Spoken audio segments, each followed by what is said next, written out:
আমার জোর দামে নিতে তুলে দিল।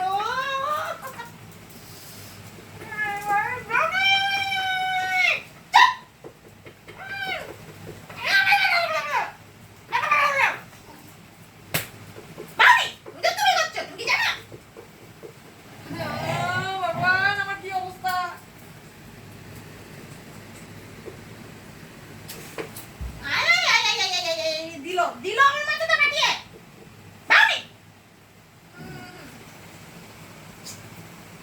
আচ্ছা আমি কিছু ঘন্টা আমি বাইরে ছিলাম তাতেই তোর এত আদর। আমি যদি 4-5 দিন ধর কি 7 দিন পর আমি যদি বাড়ি আসি কি করবি? আমাকে কাচ্চা চিবিয়ে খেয়ে নিবি? রানী তুমি কইতো না কোন কোনো দুষ্টুমি করিনি। দিদি পিটুপিটু করেছে?